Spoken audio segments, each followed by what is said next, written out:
Hello, my dear students. Today I am here with some examples of sentences which are to be changed from active into passive. Let us see how to change a sentence from active into passive. Today I shall change sentences of active into passive of simple present tense. एक बार मैं फिर बता दूं कि tense का मतलब होता है एक्टिव वॉइस और वॉइस का मतलब होता है पैसिव वॉइस. अब देखिए यहाँ पे I offer sweets to my students, तो ये एक्टिव वॉइस में है. ये टेंस का structure we have followed here. I subject, offer V1, sweets object, to preposition, my possessive adjective, students prepositional object. Prepositional object English grammar में noun या pronoun होते हैं. तो स्टूडेंट्स नाउन है, 100% कॉमन नाउन है. ठीक है, तो अब देखिए, अब यहाँ हम लोग सबसे पहले पता करेंगे कि ऑब्जेक्ट क्या है. आई ऑफर, अगर मेन वर्ब के साथ हम लोग दो सवाल पूछे, व्हाट या हुम से सवाल पूछे, अगर आंसर मिलता है तो वो ऑब्जेक्ट हो जाता है, object of the verb. I offer what, I offer what, तो व्हाट का आंसर क्या मिला, स्वीट्स. तो स्वीट्स हो गया यहाँ ऑब्जेक्ट. तो हम लोग का पैसिव वॉइस में ऑब्जेक्ट बनेगा सब्जेक्ट. तो सबसे पहले हम लोग स्वीट्स आगे लिख लेंगे. ठीक है, स्वीट्स. अब स्वीट्स देखिए, स्वीट्स सिंगुलर है कि प्लूरल है. स्वीट्स प्लूरल है तो स्वीट्स आर होगा. और पैसिव वॉइस में वी ऑलवेज यूज V3. तो यहां पे वर्ब हम लोग का ऑफर है, ऑफर, ऑफर्ड, ऑफर्ड.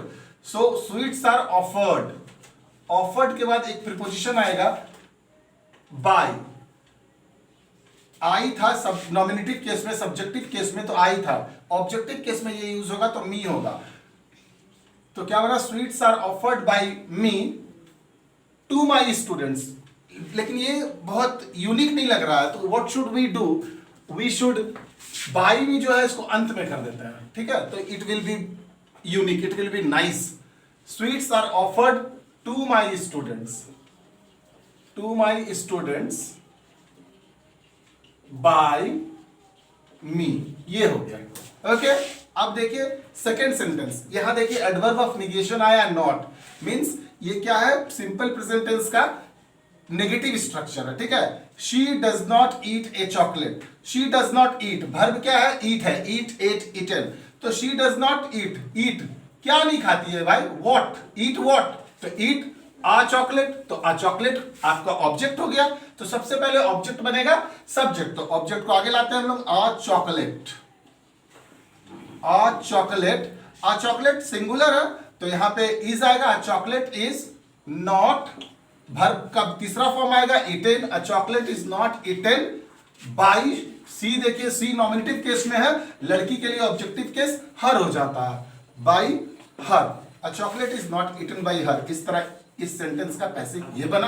अब आगे देखिए, फिर सिंपल प्रेजेंट टेंस का, प्रेजेंट इंडेफिनिट टेंस का अफर्मेटिव स्ट्रक्चर है. ही सब्जेक्ट, सब्जेक्ट है तो नाउन या प्रोनाउन होगा. यहाँ पे ही प्रोनाउन है, वह यूज हुआ है किसी नाम के लिए. हेल्प्स मी, हेल्प वर्ब है, हेल्प, हेल्प, हेल्प. तो ही हेल्प्स, व्हाट का तो आंसर मिल नहीं रहा है, लेकिन ही हेल्प्स हुम, दो ही सवाल करना है वर्ब से, व्हाट या हुम.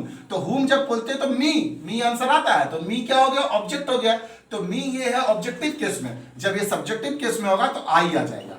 आई के साथ वर्ब आएगा M, I am helped, V3 आएगा. फिर बाई प्रीपोजिशन आएगा जो एजेंट है, बाई प्रीपोजिशन ही, तो ही के जगह पे यहाँ पे ऑब्जेक्टिव में हिम हो जाएगा. I am helped by him. Okay, full stop. Next sentence देखिए, वी रेस्पेक्ट आवर टीचर. तो वी रेस्पेक्ट, रेस्पेक्ट वर्ब है, वी सब्जेक्ट है, सब्जेक्ट है तो नाउन या प्रोनाउन होगा इंग्लिश ग्रामर में. सब्जेक्ट दो ही काम करते हैं इंग्लिश ग्रामर में, या तो नाउन बन सकते हैं या तो प्रोनाउन. तो यहाँ वी हम लोगों के लिए यूज हुआ है. तो मेरा नाम राजेश सिन्हा, आपका नाम विवेक, आपका नाम शीला. तो वी क्या है, सबके लिए यूज हुआ है, तो ये प्रोनाउन है. रेस्पेक्ट वर्ब है. ठीक है, रेस्पेक्ट, रेस्पेक्ट, रेस्पेक्टेड, रेस्पेक्टेड. तो वी रेस्पेक्ट व्हाट का तो आंसर मिल नहीं रहा है, लेकिन वी रेस्पेक्ट हुम, हुम का आंसर मिल रहा है आवर टीचर्स. यहाँ पे आवर पॉसेसिव एडजेक्टिव है और टीचर है ऑब्जेक्ट, मींस नाउन. ठीक है, तो आवर टीचर को आगे ले आएंगे, आवर टीचर. अब देखिए यार, टीचर्स तो लिखे नहीं है, मतलब टीचर एक है, तो आवर टीचर इज होगा, इज. रेस्पेक्टेड V3 आएगा. Our teacher is respected. फिर बाई प्रीपोजिशन आएगा.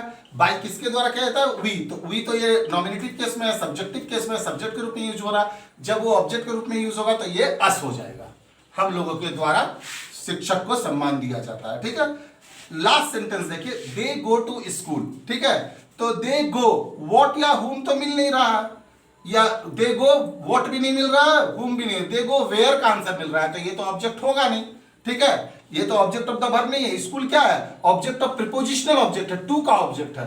तो यहां पे देखिए, यहां पे सीखने का बात है, ये पैसिव में चेंज नहीं कर सकते हैं, school is gone by them नहीं होगा, क्योंकि यहां गो जो है व्हाट या whom का आंसर नहीं मिल रहा है। इसका मतलब गो क्या वर्ब है, इंट्रांसिटिव वर्ब है। अगर वर्ब इंट्रांसिटिव होता है तो पैसिव इज नॉट पॉसिबल। अगर वर्ब इंट्रांसिटिव होता है तो passive is not possible, means impossible, उसका पैसिव कभी चेंज हो ही नहीं सकता है। यहां पे देखिए ऑफर था तो ऑफर व्हाट, स्वीट्स, यहां था आपका ऑब्जेक्ट, मींस ये ट्रांजिटिव वर्ब है, ट्रांजिटिव वर्ब का पैसिव होता है। यहां देखिए she does not eat what, a chocolate, ये था ट्रांजिटिव वर्ब, इसलिए पैसिव बना। हेल्प्स whom, मी, मुझको हेल्प कर रहा है, तो ये क्या था, ट्रांजिटिव वर्ब था, इसलिए इसका पैसिव बना।